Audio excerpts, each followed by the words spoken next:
Hi there, and welcome to my little screencast of research and effective pedagogy for social studies classroom. Today I'm going to go into technology and more specifically social media and even more specific Twitter as a effective pedagogical approach to teaching social studies. So with that being said, technology has become the way of the world, surrounding our entire lives, the ability to reach farther than we could ever have possibly imagined at our fingertips. With a tap away, the access to information in many forms is easily accessible. This leaves our generation of students to be the most resourceful generation in the sense of accessing and utilizing information. On the other hand, however, technology served to be one of the largest distractions through mindless games, unnecessary social posts, and a tool to easily escape the reality of the world. This brings forward an increasing difficulty for educators as students are consistently choosing Angry Birds or Facebook over the lesson at hand. Therefore, in order to effectively educate students, effective pedagogy relevant to social studies needs to include all the utilization of technology. As per Cinema and Aitken, one of the effective pedagogical approaches to social studies is connection. Draw on relevant content and interest, maximize student interest. Undoubtedly, the use of technology in the classroom satisfies both these approaches for the sake of this discussion in terms of a critique of teaching strategy mixed with relevant research information. I'll focus on the use of social media, more specifically Twitter, in the classroom. To begin, I will discuss the relevant research that has been done in the use of technology/social media in the classroom as an effective pedagogical approach. Found a large amount of relevant research-based peer-reviewed articles that demonstrate the practices of technology in social studies. In addition, one critique Twitter as a pedagogical tool. To begin, I will explore some of the articles explaining the research done on social studies and technology. Below are some screenshots of articles that I've read in regards to technology and social studies and the research that has been done with it. I'll explain some of the key concepts out of these articles. This will help me gather the information in determining whether technology is an effective pedagogical tool for social studies and whether the Twitter-based work project that I've created is well suited for effective pedagogy in a social studies environment. So I'm going to dive in here, going to dive right in, start going into the research, and then we'll get on to my teaching strategy. So this teaching social studies with technology. So this is an article done a little while back. This is kind of getting into CD-ROM and learning about whether technology and using computers is actually beneficial to students' learning. And they took 257 educators in core academic subject areas, and they found through student achievement that the marks actually increased when they did a national assessment. So the kids that were involved in technology through computers were actually able to have a higher achievement for those students that hardly had any on the computers. Pretty interesting fact. Obviously, when working with technology, there's going to be problems and challenges. And this one teacher pointed out that the one biggest problem that they had was plagiarism because the access of information is so easy that it didn't go too well in terms of the a lot of students just plagiarizing information that was not their own. Moving on, technology and social studies, a conceptual model for integration. So same thing. This is going on what technology, the benefits of having technology in the classroom, more specifically a social studies classroom involves. So research has shown that using technology boosts student achievement. Increased student motivation can be parlayed in a perceived relevance in the lives of students. So this approach encourages students to take ownership over their own learning and recognize the relationship inherent within the content. This integrative learning approach is one which an interdisciplinary curriculum can truly flourish. So it's a pretty interesting concept that technology can really just make everything kind of more connected, connecting via people, connecting via information, and connected via the curriculum and the different subject matters that are involved. This article went on to have different themes. So technology and theme number 3, value-based teaching and learning. Social studies teaching and learning is powerful when it's value-based and when it considers the ethical and moral dimensions of topics by serving as an interface between the student and an ever-expanding universe of information. Technology and theme number 4, challenging teaching and learning. As social studies instruction experiences a paradigm shift from teacher-centered to student-centered learning. A greater emphasis should be placed on creative classrooms flourishing with cooperative learning and collaborative projects. I think that is one of the best sentences of this whole entire project that I have, is because it's really moving away from this whole lecture test idea of history and social studies classroom, but moving towards students focusing on what their interests are and what they want to learn and what problems they want to solve, and instead of them becoming people that can mindlessly list off historical facts, they're actually going to be problem solvers using history and using social studies key concepts. And I think it's going to become a more powerful tool. And technology is obviously one of the best ways to do that. Technology theme number 5, active teaching and learning. Active learning is increasingly increasingly seen as a requisite for powerful social studies was, as one classroom teacher summarized, I'm no longer a provider and controller of information. I must teach these students the skills they need to use the information. I have to rethink how and what I teach. So I think it's just an awesome example of how inquiry-based learning is becoming more effective in social studies classrooms, and technology is the ultimate tool to providing that inquiry-based learning. And obviously, inquiry-based learning was one of the effective pedagogical approaches by Cinema and Eichen. So moving on, strategies for preparing pre-service social studies teachers to integrate technology effectively. This was an article that I found somewhat useful. It studied 17 social studies teachers that were just starting up their teaching jobs, and seeing how many of them were doing technology, and whether or not they needed to start to teach social studies teachers how to use technology more effectively in the classroom, because they can see that it's more of an effective approach. All in all, it was pretty interesting that the teachers that use technology ended up having a higher achievement and better classroom management and things like that. So obviously, technology is becoming important. So they were saying that we need to make sure that as pre-service teachers, we're aware of how the benefits of technology and how we can use it in our classroom to bring in and draw in the interest of the students. So now let's explore pedagogy as it relates to technology in Twitter.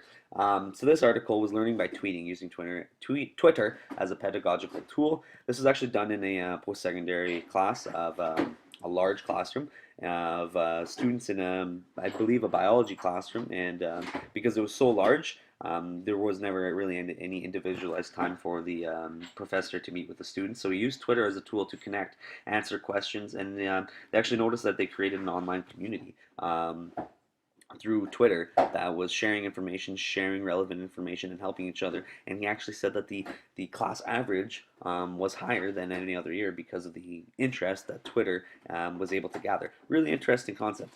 And then this last one was just found was an interesting article for guidelines for using technology, and I thought it was very relevant for using Twitter more specifically. So it's just I drew out this table, and it has the rights, responsibilities, and respects. And it kind of goes into this line of teaching or classroom. I apologize. My dog was chewing on a box behind me, so I had to give her a little swat. The rights, responsibilities, and respect of technology. And so this is a little table that's done, and it just really invokes that whole idea of digital citizenship and digital identity. Has the rights, responsibilities, respect, communicates with others using technology, access accurate, valid, and educational information, uses online etiquette, privacy of personal information and files, do not take others' work without credit or compensation, demonstrate consideration for others' technology and space. So it's a really good thing that you could hang up in your classroom to show that technology is a tool, but because you're going on technology doesn't mean you get to bully people, or that doesn't mean you get to send inappropriate things. You still have an identity online. You're still recognized as a person for being online. You need to be smart about what you post and put on there.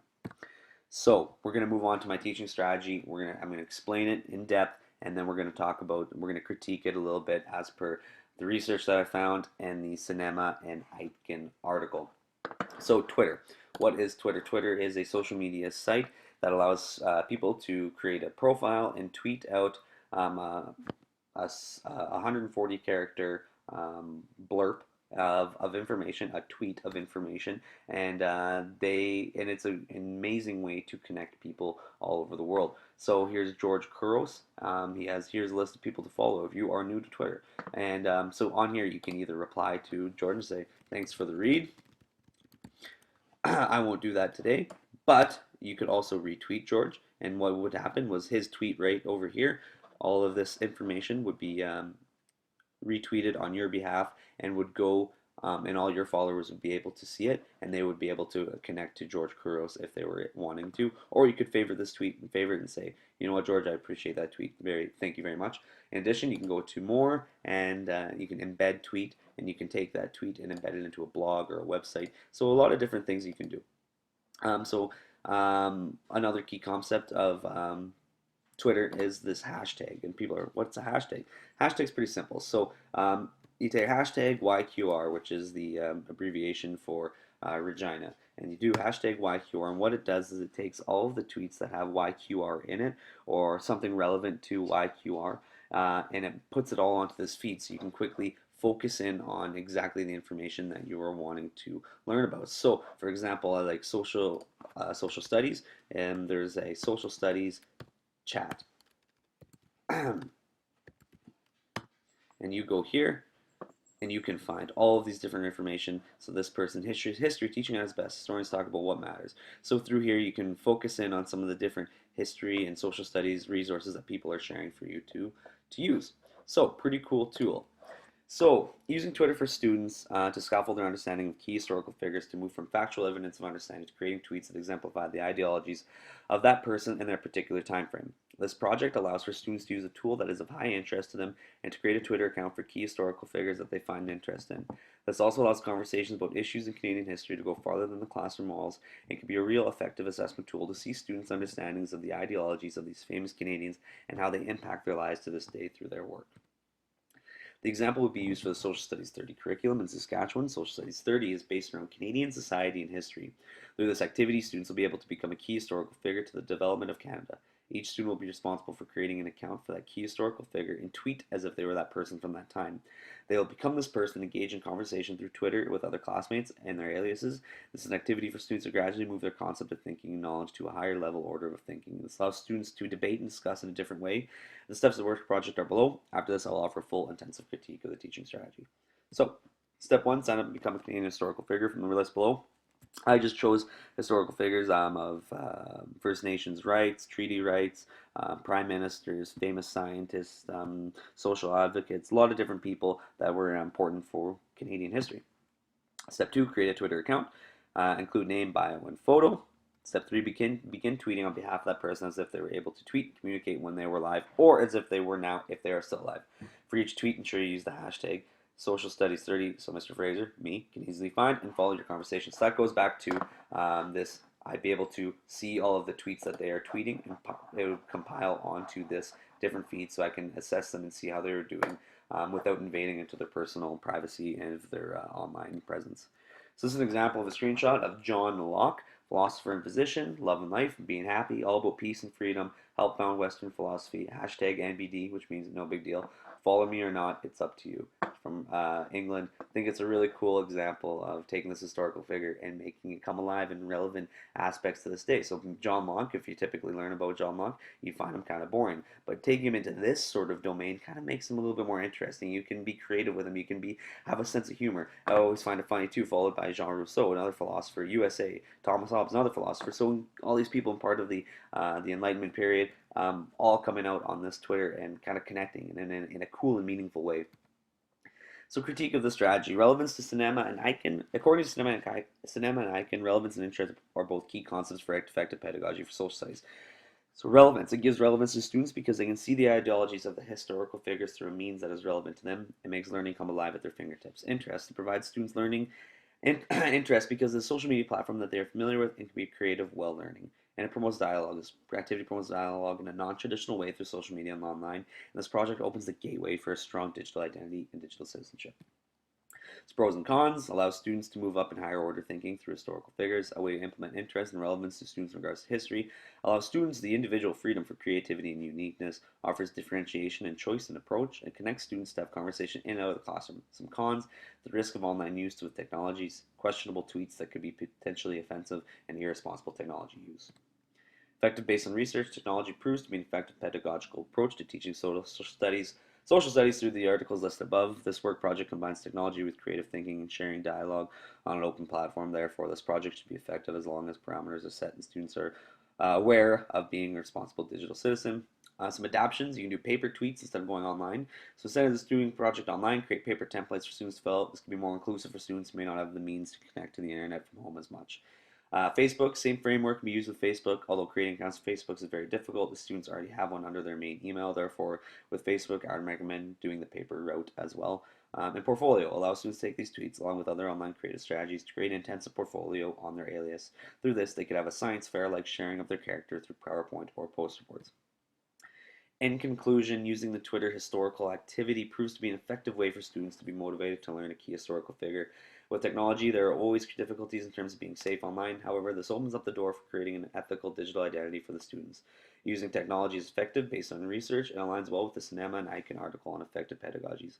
All in all, Twitter opens the door for great online discussions. In addition, it allows for constructivism, learning as students can thoroughly start to learn more about history by researching on Twitter and other means of technology. It's important to have strong parameters for the safety of this activity, but I believe that it'll prove to become a great teaching strategy for students learning history. Here are my references below. I thoroughly believe that this is a great activity. I hope that you all can try it. I believe it's based on research that it'll go well and that'll be a great, memorable activity for your students. Thanks for listening. Have a great day.